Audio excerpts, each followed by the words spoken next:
Assalamualaikum Ustadz Joban.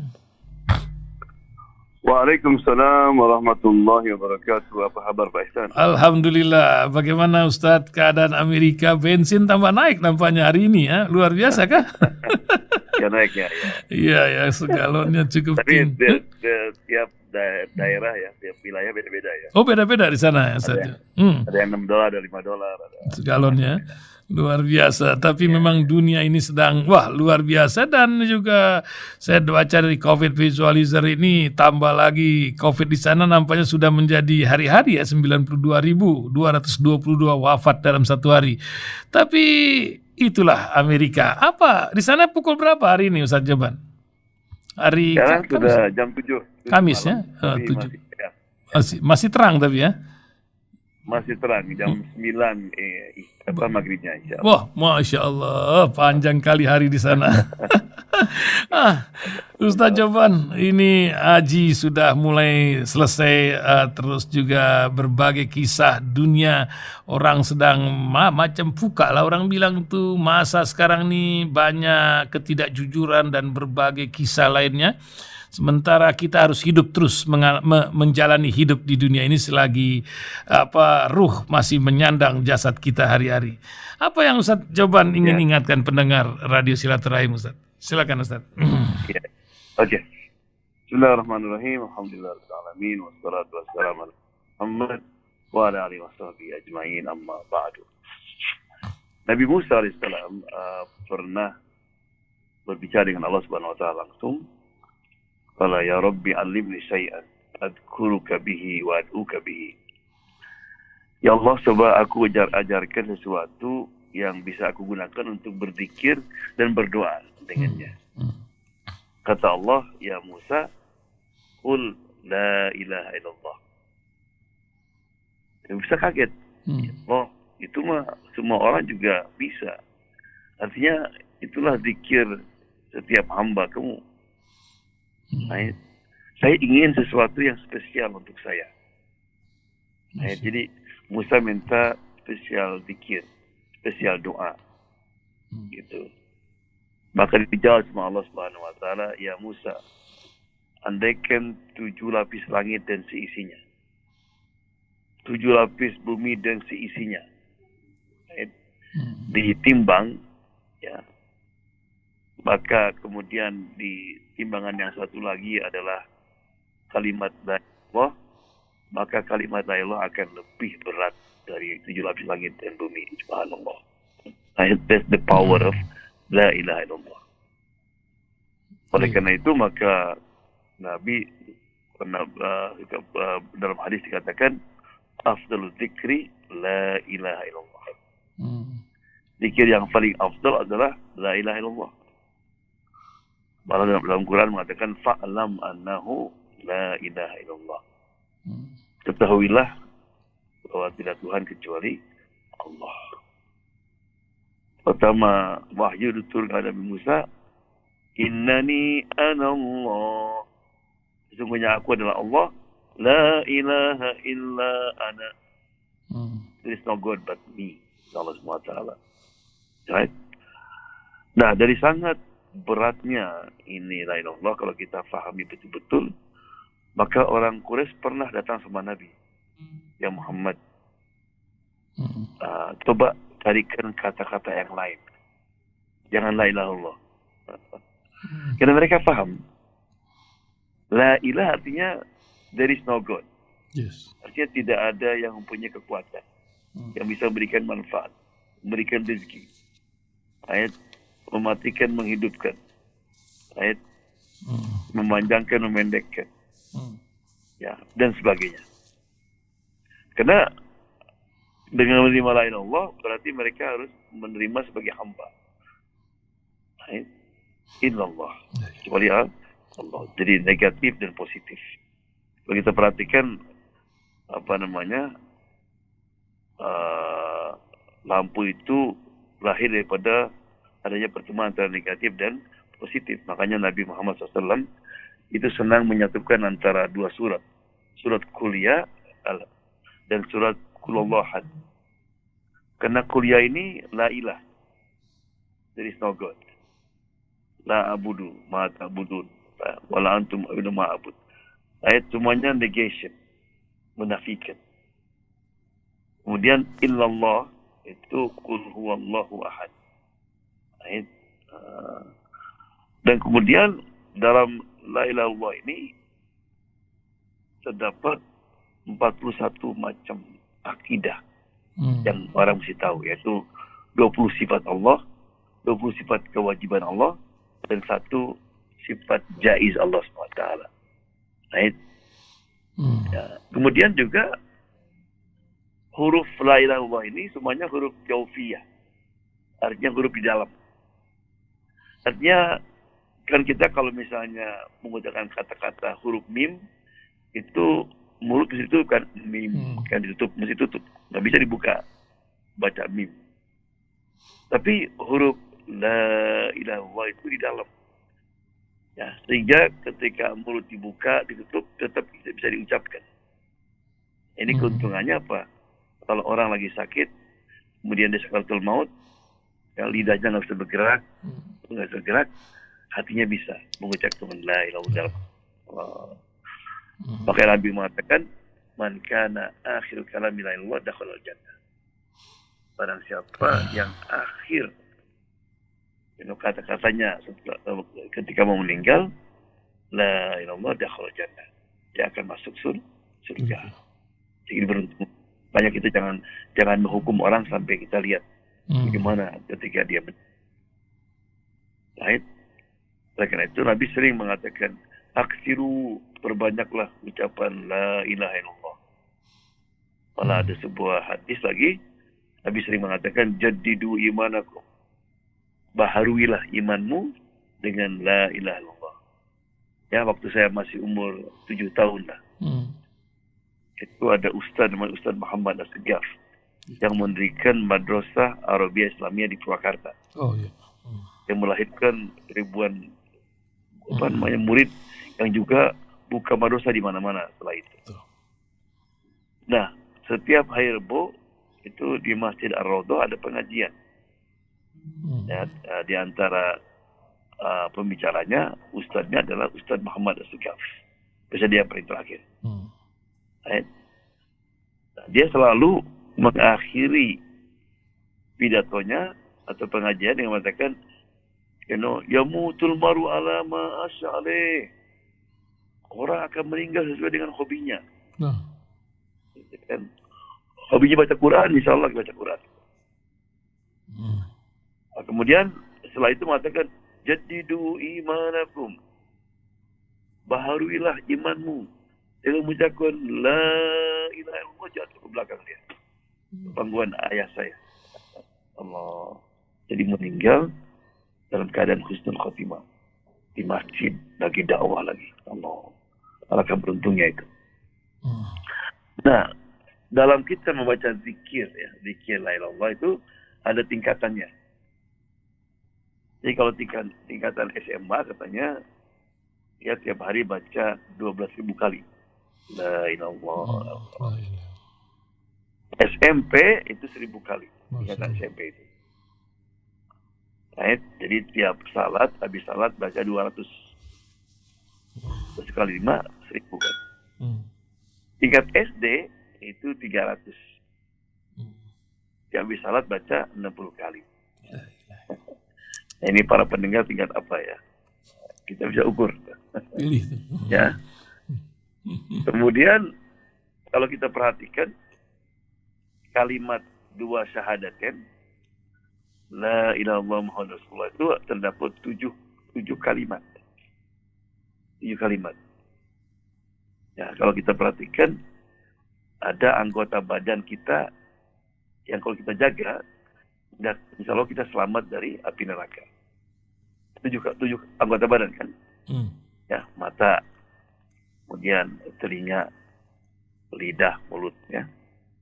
Kemudian tangan, kaki, perut, ya, dan kemaluan. Orang yang menjaga 7 anggota badan ini, insya Allah dia akan terjaga dari siksa api neraka. Makanya kan pintu neraka itu 7. Ya.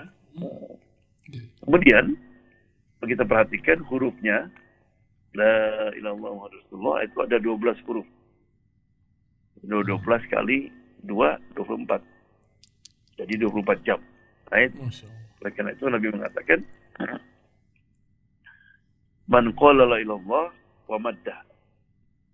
Barang siapa ucapkan la ilallah tapi dimadkan, dipanjangkan. Ya, jadi gini. La ilaha illallah. Gitu kan? Itu bisa merontokkan, menghapus 4.000 dosa. Allah. Itu kali aja. La ilaha illallah. Ya, 4.000 dosa itu hilang. Subhanallah. Ya. Oleh karena itu, maka mari kita biasakan lidah kita ini mengucapkan la ilaha illallah. Baik. Dan kita mudah-mudahan ketika kita akan meninggal, itu kata-kata terakhir adalah kata-kata la ilaha illallah. Ya. Dulu ada seorang zaman dulu kan ada disebut dengan hamba sahaya, ya. Hamba sahaya. Jadi ada seorang saudagar, dia perlu pembantu, maka dibelilah hamba sahaya. Setelah dibeli, itu pembantu kita bilang sama tuannya, Tuan, ya Tuan silahkan, ya perintah apa saja untuk saya siap insya Allah. Dari jam 6 pagi sampai jam 6 pagi. Tapi jangan diganggu saya, ya, ketika malam. Ya. Jadi siang silakan. Tapi malam biarkan saya sendirian, jangan diganggu. Ya, kata tuannya, ya kita paling keluh kamu kalau siang, kalau malam nggak perlu. Ya. Akhirnya dibelilah dia, dan masya Allah kerjanya bukan main dia. Dia siang malam, kalau malam dia sendiri sudah. Rupanya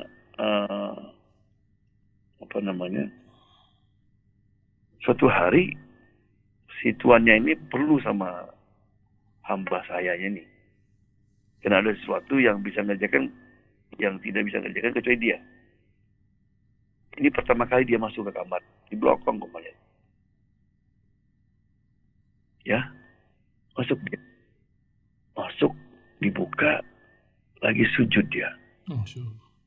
Kemudian dia melihat ada cahaya dari tempat sujud dia sampai ke langit. Ya Allah, dia langsung hampir pingsan gitu. Berarti orang yang saya suruh tiap hari, saya bentak tiap hari ini, wali Allah Subhanahu wa Ta'ala. Masya Allah. Memang kadang-kadang oleh Allah diperlihatkan gitu. Ya, jadi kita nggak usah ragu gitu kan. Zaman Nabi pun kadang ada seorang namanya Ka'ab, dia pernah lagi baca Quran, tiba-tiba kudanya itu kayak mengamuk gitu. Kemudian dia lihat kayak lampu-lampu turun dari langit. Gitu kan. Dan ada anaknya, berhenti dia karena takut kudanya nginjak anaknya. Besok disampaikan kepada Rasulullah SAW. Rasulullah, semalam saya baca Quran di halaman luar, saya lihat ada lampu-lampu turun, dan itulah malaikat. Kalau kau teruskan sampai pagi, orang akan lihat malaikat itu. Gitu kan. Nah ini juga oleh Allah diperhatikan. Ya Allah, akhirnya besok dipanggil, ya. Dibilang, maafkan saya katanya, saya tidak tahu siapa kamu ini. Sekarang aku tahu katanya. Kamu sekarang bebas, bukan hamba saya lagi, dan kamu nggak usah kerja apa-apa. Tapi saya mohon jangan, ya, kamu tinggal di sini. Kamu saya anggap seperti anak saya. Saya akan pindahkan kamar kamu ke kamar yang khusus. Ya. Akhirnya orang yang ikhlas sama Allah, ya. Akhirnya masuk kamarnya, Kemudian dia doa sama Allah. Ya Allah, rahasia sudah terbuka. Matikan. Mati dia. Masya Allah. Jadi nggak mau terkenal dia. Rahasia sudah terbuka sekarang kan ya. Orang sudah ada ketahuan, nggak mau ketahuan. Dia itu wali. Ya, subhanallah. Yang terakhir, orang yang ketika meninggal mengucapkan la ilaha illallah itu tidak sembarangan. Jadi kata Nabi, kalau Allah senang kepada seorang, oleh Allah istilahnya as-salah, dimaniskan dia. Sahabat bertanya, Rasulullah maksudnya apa? Akhirnya oleh Allah diberikan taufik dia. Ya, menjelang beberapa bulan atau minggu meninggal, dia banyak berbuat amal baik. Ibadahnya jadi getol, jadi rajin. Ya, dan Allah mencabut nyawanya ketika itu. Baik. Ketika orang itu meninggal, itu yang pertama akan diambil kira-kira apa? Kalau orang misalnya meninggal di rumah sakit misalnya, kira-kira yang pertama akan diambil oleh nurse atau oleh keluarganya apa? HP-nya kan? HP yang digenggam tiap hari nggak pernah pisah. Allah, ya. Ada dulu orang mau meninggal, ya, bilang, kalau saya meninggal, tolong HP saya dimasukkan ke tempat jenazahnya. Masya Allah. Untuk apa ya? Supaya bisa text message gitu ya, kirim message. Nggak bisa udah. Yang kedua, kalau orang sudah meninggal, itu nggak akan hilang apa yang akan dicabut. Namanya udah hilang namanya. Right? Coba kalau orang mau mandikan mayit, mana mayitnya kan? Mayitnya di mana ya? Itu jenazah itu di masjid mana ya? Mungkin yang meninggal Pak Lurah, mungkin yang meninggal Pak Bupati, hilang sudah. Dan hanya namanya hilang sama sekali. Yang dipanggil apa? Mayit. Mana mayitnya? Meskipun imam, nggak bilang gitu, imam nggak ada, salah. Panggil mayit. Mayit. Semua akan dicabut. Oleh karena itu, maka ya, tadi yang diberitakan oleh Paisan peristiwa di Inggris, kemudian di Sri Lanka, di Jepang dan sebagainya, adalah sebagai pelajaran pada kita. Itu di dunia. Lihat raja apa namanya, presidennya Sri Lanka di dunia sudah dihinakan. Karena dia ketika mempunyai jabatan, gitu kan, dia tidak gunakan jabatan itu untuk mensejahterakan rakyat. Malah jadi mempeng-mempeng. Coba lihat tadi seorang hamba. Orang hamba itu di sisi Allah, di sisi manusia hina dia. Dibentak-bentak, disuruh-suruh. Tapi lihat, Allah perlihatkan kedudukannya. Di dunia sudah kelihatan. Ada cahaya dari dia. Allah. Jadi kadang-kadang ada orang yang diagung-agungkan di dunia, dipuji-puji, orang ingin dekat sama dia, tapi di sisi Allah seperti sayap nyamuk, nggak ada artinya. Ada orang di dunia ini, ya, yang semua orang tidak menganggapnya, tidak mau dekat dengan dia. Tapi di sisi Allah itu sangat mulia. Banyak itu ya. Seperti Uwais Al-Qarni dan sebagainya. Right? Tapi yang paling beruntung adalah orang yang dimuliakan oleh manusia, dimuliakan oleh Allah Subhanahu wa Ta'ala. Siapa itu? Rasulullah. Dan para muttaqin. Right? Tapi paling logis apa? Orang yang dihinakan oleh manusia, dihinakan oleh Allah. Itu rugi itu. Itu orang miskin yang punya apa-apa, sombong dia. Nggak mau salat, nggak mau puasa. Ya. Jadi mudah-mudahan kita insya Allah baik bisa menghayati kata la ilaha illallah ini. Karena para pemimpin, para ayah, para guru, kalau dia memahami kata la ilaha illallah dengan sebenarnya, hidupnya lain. Hmm. Karena dia orang yang paham la ilaha illallah tidak akan sombong. Dia akan tawadu. Gitu kan? Karena la ilaha tidak ada yang hebat, tidak ada yang berkuasa, tidak ada yang bisa memberikan manfaat hidup kecuali Allah Subhanahu wa taala. Gitu kan? Ya. Mudah-mudahan insyaallah kita bisa menghayati kata ini dan kita bisa mengamalkannya. Jadi Allah itu melihat kepada keseriusan kita. Ya. Jadi kalau kita setiap hari meskipun 10 kali ya, usahakan untuk la ilaha illallah, bacakan banyak zikir. Karena lihat Allah SWT kan ada binatang yang boleh kita apa? Boleh kita bunuh kan? Boleh. Apa itu? Cicak.